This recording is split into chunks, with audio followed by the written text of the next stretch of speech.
அநீதியை அழிக்கும் ஆனைமலை அரசி மாசாணி அம்மன் கோவில் பொள்ளாச்சியிலிருந்து 24 கிலோமீட்டர் தொலைவில் ஆனைமலை அருகே அமைந்துள்ளது. இங்குள்ள அம்மன் நீதிக்கான தெய்வம் என அழைக்கப்படுகிறது. அம்மன் 17 அடி சைன கோலத்தில் காட்சியளிக்கிறாங்க. பக்தர்கள் தங்கள் கோரிக்கைகளை ஒரு தாளில் எழுதி அம்மனின் பாதத்தில் சமர்ப்பிப்பார்கள். அந்த கோரிக்கைகள் 3 வாரங்களில் நடைபெறும் என்பது அசைக்க முடியாத நம்பிக்கை. மேலும் சிவப்பு மிளகாய் அரைத்து வழிபடும் தனித்துவமான வழிபாட்டு முறையும் இக்கோவிலில் பின்பற்றப்பட்டு வருகிறது. இது நோய்கள் மற்றும் தீய சக்திகளை நீக்குவதாக நம்பப்படுகிறது. துரோகிகளை தண்டித்து நீதியை நிலைநாட்டுபவள் என பக்தர்கள் நம்புகின்றனர். அம்மனின் உக்கிரத்தை குறைக்கவும் நோய்களை நீக்கவும் தீய சக்திகளை விரட்டவும் இந்த வழிபாட்டு முறை கடைபிடிக்கிறாங்க.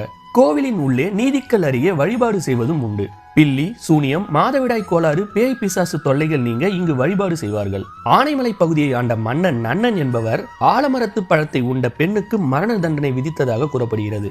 அந்த பெண் நினைவாக அந்த இடத்தில் மாசாணி அம்மன் தோன்றியதாக வரலாறு. ஆனைமலை குன்றின் அடிவாரத்தில் ஆழியார் சங்கமிக்கும் இடத்தில் மாசாணி அம்மன் கோவில் உள்ளது. மாசாணி அம்மனை சுற்றி வலம் வந்தால் தீராத நோய்கள் எல்லாம் தீரும் என்ற நம்பிக்கையும் மக்களிடத்தில் உள்ளது. இந்த கோவிலுக்கு மற்றொரு கதையும் சொல்லப்படுகிறது. ராமாயண காலத்தில் கௌசிக் மன்னராக இருந்து ரிஷியாக மாறிய விஸ்வாமித்திரர் தவம் செய்து பல வரங்களை பெற்றார்.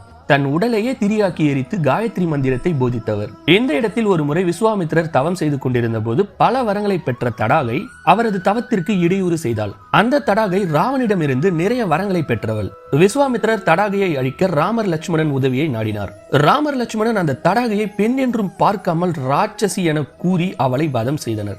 வதம் செய்வதற்கு முன்பாக ராமர் சிவனை நோக்கி தவம் இருந்தார். சிவன் ராமருக்கு தடாகையை கொல்ல சில சூட்சமங்களை வழங்கினார். அதன்படி மண்ணால் ஒரு உருவத்தை தயார் செய்து அதனை அழித்து விட்டு பின்னர் தடாகையை வதம் செய்ய வேண்டும் என சிவன் கூறினார். ராமர் அவசரத்தில் தடாகையை கொன்றுவிட்டு மண்ணால் செய்யப்பட்ட அந்த உருவத்தை அழிக்க மறந்துவிட்டார். அந்த மண் உருவம் ஈஸ்வரி என அழைக்கப்படுகிறது. பின்னர் ராமருக்கு ஞாபகம் வந்து அந்த மணல் உருவத்தை அழிக்க முற்பட்ட போது ஈஸ்வரி தோன்றி இதை அழிக்க வேண்டாம், நான் இங்கேயே ஆட்சி புரிய இருக்கிறேன் என்று கூறியுள்ளது. அந்த மணல் உருவத்தில் தோன்றிய ஈஸ்வரியே மாசாணி அம்மன் எனப்படுகிறது.